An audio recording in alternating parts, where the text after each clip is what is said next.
À propos du dernier remaniement ministériel, tout a été dit. Et d'ailleurs, tout le monde convient que ça ne change rien et que probablement Manuel Valls va lui-même vers une catastrophe, une impasse. Certains esprits, un peu compliqués, peut-être un peu subtils, pensent même que François Hollande, bon disciple de Mitterrand à ce propos, le fait probablement exprès, en vue de l'avenir. Toujours est-il que ce remaniement caractérise trois fautes. Une faute morale, d'abord. Voilà des gens qui ne cessent de parler d'écoute, qui disent qu'ils ont entendu et qui n'en tiennent aucun compte. Cela est vrai, bien sûr, pour les gens de gauche, qui sont d'ailleurs furieux, que ce soit de la gauche extrême ou de la gauche centriste. Tout le monde convient que rien ne change et que par conséquent, il n'a servi à rien de voter et d'exprimer un avis. Mais c'est vrai encore plus, évidemment, pour la vraie France. J'entends la vraie France, cette France qui a parlé à travers ces élections, soit par leur abstention, soit par un vote qu'on appelle à tort protestataire, qui est un vote de refus, et de refus de tout ce qui existe, absolument de tout, et de comportement en particulier. Rien n'est plus en horreur aux Français que ce qui se passe à l'heure actuelle dans le monde politique.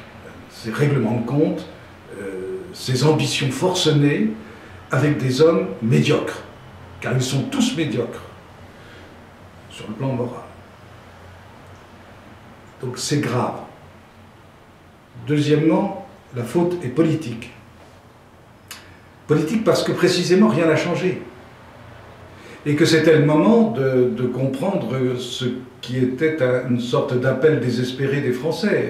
Faites-nous de la vraie politique. Eh bien non. C'est comme dit l'autre, je reprends les mêmes et je recommence. Pratiquement, il y a deux ministres nouveaux, mais qui sont des vieux en plus, et des vieux copains. Donc on est dans une atmosphère de copains. Il suffit de les entendre, de se transmettre les pouvoirs. Ça se tutoie, c'est d'une platitude extrême. Ils ont du mal à s'exprimer et ils insistent sur des valeurs dont ils ne disent rien.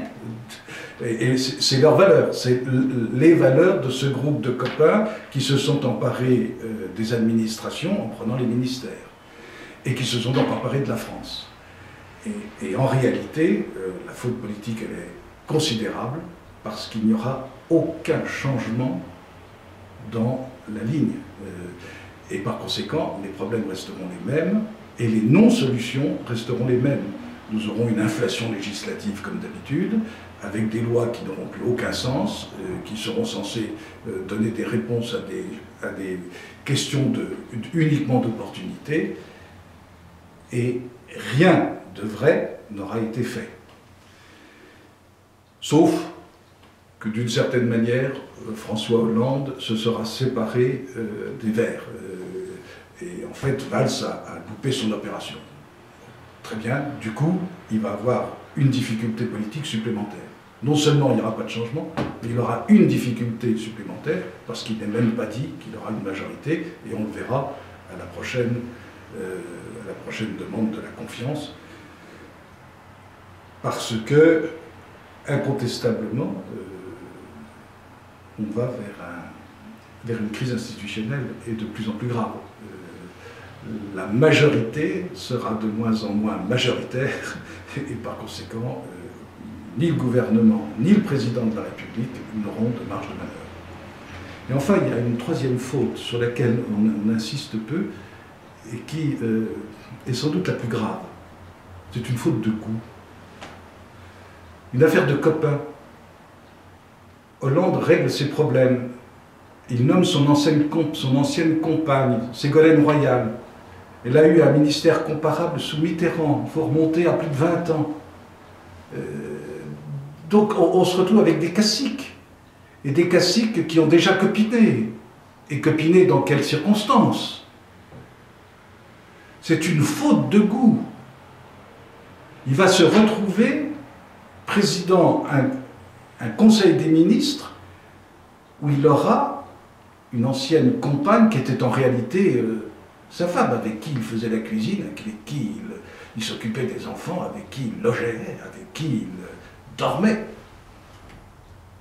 C'est monstrueux quand on y réfléchit, et cela prouve que ce garçon est un garçon inéduqué. Et il a toujours agi ainsi dans sa vie. C'est un fils de bonne famille, bourgeois, qui a fait de très bonnes études, très bien, il a été privilégié, c'est un privilégié de la nature, hein, évidemment. Mais il n'en a jamais fait qu'à son aise, avec un égoïsme forcené. Il en a usé de la même façon avec le Parti Socialiste. Il en use de même avec ses copains. Il les renvoie, il leur dit tu pars pendant un moment, et puis toi je te reprendrai, et allez je te donnerai tel ministère. Et pour les femmes, eh ben, c'est la même chose. Mais c'est pas, on n'est plus avec un chef d'État. On est avec un capricieux, un garçon qui a réussi, on sait comment, à parvenir à être au sommet de l'État de la France, mais c'est indigne de la France. Une faute de goût. C'est gravissime. Et d'ailleurs, il suffit de l'entendre pour comprendre que cet homme n'a aucune épaisseur, qu'il n'a aucun sens artistique, qu'il n'a aucun goût. Il suffit de les entendre tous, d'ailleurs. C'est une banalité d'éloquence. C'est dramatique. Alors, ces fautes morales, politiques, esthétiques, elles sont partagées par Hollande et par Valls, maintenant. Tous les deux. Et ils se trouvent tous les deux, pour ces raisons, dans la même impasse, une impossible solution à trouver, et ça va se terminer très mal. Dans le fond, Valls sera amené à demander 2 fois la confiance, une première fois pour confirmer son premier ministériat, et ça sera la semaine prochaine, et puis une deuxième fois avec le pacte de responsabilité. Et là, il y a une sorte de chantage. Ou vous la votez, la confiance, c'est-à-dire que vous rentrez dans ce jeu politicien, parce que ce n'est plus que cela, le pacte de responsabilité, un jeu politicien de François Hollande, auquel Valls apporte son soutien, prétendument populaire, mais sa popularité ne résistera pas à 15 jours d'exercice du pouvoir, ou bien, dira Hollande, ou bien nous dissolvons. Mais si nous dissolvons l'Assemblée, évidemment vous êtes ramenés devant les électeurs, et à l'heure actuelle, il n'y a pas un député sur 5 qui reviendra sur son siège. Et par conséquent, c'est un vrai chantage. Et maintenant, la crise devient une crise institutionnelle. C'est ce que nous expliquons depuis maintenant 4 ans. La crise financière, devenue une crise économique, puis une crise sociale, puis une crise politique, et maintenant c'est la crise institutionnelle. Nous sommes revenus à la 4e République. François Hollande se comporte exactement comme un président du Conseil de la 3e ou de la 4e République. Ça ne vole pas plus haut, et ça finira de la même façon. Cette 5e République est à l'heure actuelle moribonde, et elle tombera sur un choc extérieur, et ce choc extérieur risque malheureusement d'être le choc financier.